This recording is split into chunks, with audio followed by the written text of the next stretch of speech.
Assalamualaikum warahmatullahi wabarakatuh. Waalaikumsalam warahmatullahi wabarakatuh. Jamaah oh jamaah. Alhamdulillah. Alhamdulillahirabbil alamin. Allahumma sholli ala sayyidina Muhammad wa ala ali sayyidina Muhammad. Alhamdulillah jamaah, kita ketemu lagi di Islam itu indah. Alhamdulillah juga seperti biasa pagi hari ini saya sudah bersama guru-guru kita, Masya Allah yang sangat kita cintai.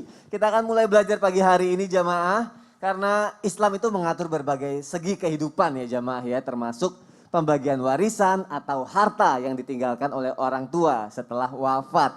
Kita akan belajar nih mengenai warisan nih, karena hak waris dalam Islam pun kan diatur ya dengan adil pembagiannya, termasuk kepada perempuan. Dan hal ini tertuang jelas nih dalam Al-Quran surat An-Nisa ayat 7. Yang isinya adalah bagi laki-laki ada hak bagian dari harta peninggalan kedua orang tua dan kerabatnya. Dan bagi perempuan ada hak bagian pula dari harta peninggalan kedua orang tua dan kerabatnya. Baik sedikit atau banyak menurut bagian yang telah ditetapkan. Maka dari itu jamaah, tapi kebanyakan nih para wanita nih akhirnya mempertanyakan gitu. Kenapa ya? Wanita cuma dapat warisan satu bagian gitu kan. Gak sama seperti laki-laki yang dapat dua bagian. Oke, daripada timbul terus pertanyaan-pertanyaan seperti itu, kita bahas pagi hari ini. Tema kita adalah mengapa wanita cuma satu bagian? Akan terjawab insya Allah pada pagi hari ini. Karena kalau bicara warisan ya, kadang nih gak ada habisnya. Bagi sebagian orang ada konfliknya. Tapi pagi hari ini penting sekali Ustazah Sifa nih ya. Betul sekali Mas Wani. Untuk dipelajari karena Ustazah Sifa ini seorang perempuan. Ini temanya berhubungan juga dengan wanita. Pertanyaan yang pertama adalah hal-hal apa saja yang membatalkan warisan nih. Terutama bagi seorang wanita. Mohon penjelasannya Ustazah Sifa. Bismillahirrahmanirrahim. Assalamualaikum warahmatullahi ta'ala wabarakatuh. Waalaikumsalam warahmatullahi wabarakatuh. Alhamdulillah hamdan wa syukran lillah. Rabbi israh li sadri wa yassir li amri wa hlul 'uqdatam min lisani yafqahu qawli amma ba'd. Para guru Islam itu indah yang ada di rumah, para jamaah sekalian mudah-mudahan sehat walafiat. Berbicara mengenai warisan, ini sedap-sedap angker nih. Karena banyak orang gara-gara warisan jadinya bertengkar. Gara-gara warisan saling membunuh. Gara-gara warisan saling memfitnah. Dan gara-gara warisan hubungan kekerabatan dan kekeluargaan itu bisa putus dan tidak terjalin lagi silaturahim. Lalu pertanyaan yang timbul adalah apakah dalam warisan itu ada hal yang membatalkan? Ada hal yang menghalangi seseorang untuk tidak mendapat warisan. Contoh sholat. Sholat saja ada yang membatalkan sholat. Mana wakidus sholah, mana wakidul wudu. Apa saja yang batalin wudu? Ada buang angin, ada yang namanya bersentuhan antara laki-laki dengan perempuan. Yang membatalkan sholat bergerak lebih dari 3 kali. Ada lagi makan dalam sholat. Begitu juga dalam perihal wasiat, dalam perihal waris. Ternyata ada hal-hal yang membatalkan dan menghalangi seseorang untuk tidak mendapatkan harta warisan. Apa saja yang menghalangi tersebut?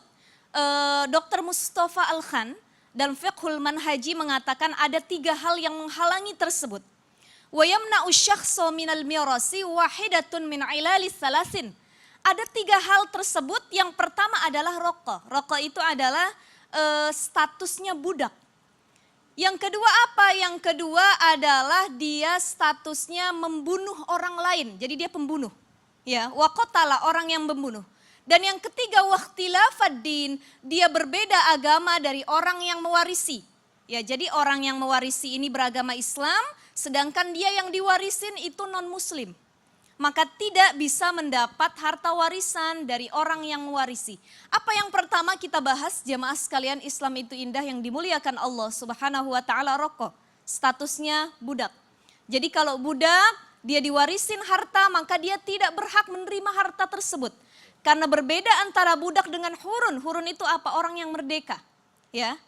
Jadi kalaupun budak dapat warisan, maka warisan tersebut, harta tersebut tidak dinisbatkan atau diberi kepada budak tersebut, melainkan kepada majikannya. Tapi kalau zaman sekarang ya Ustadz ya, tidak ada lagi yang namanya konsep perbudakan, Jadi insya Allah lah aman gitu ya, tidak bisa menghalangi warisan tersebut. Ada yang kedua itu qatala, membunuh. Jadi orang yang telah membunuh dan statusnya pelaku pembunuhan, dia tidak bisa mendapatkan warisan dan warisannya terhalang. Apalagi jika yang dia bunuh itu adalah pewaris, dia bunuh ayahnya sendiri. Biar kalau ayahnya cepat wafat, hartanya cepat dia pegang. Banyak ya kejadian seperti ini. Atau mungkin ayahnya punya asuransi besar, keluarganya punya asuransi besar, dia bunuh, bagaimana agar harta tersebut cepat datang kepada dia. Padahal dalam satu hadis dikatakan, laisa lil qatil syai'un. Tidak ada sesuatu atau sedikit pun bagian bagi orang yang membunuh.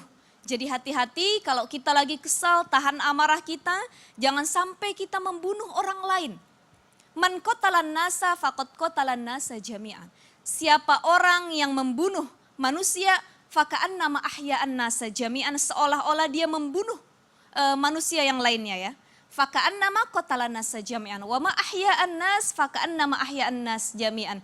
Jadi siapa yang menghidupkan manusia, yang menjaga keberlangsungan hidup manusia, maka dia juga menjaga keberlangsungan hidup sesamanya.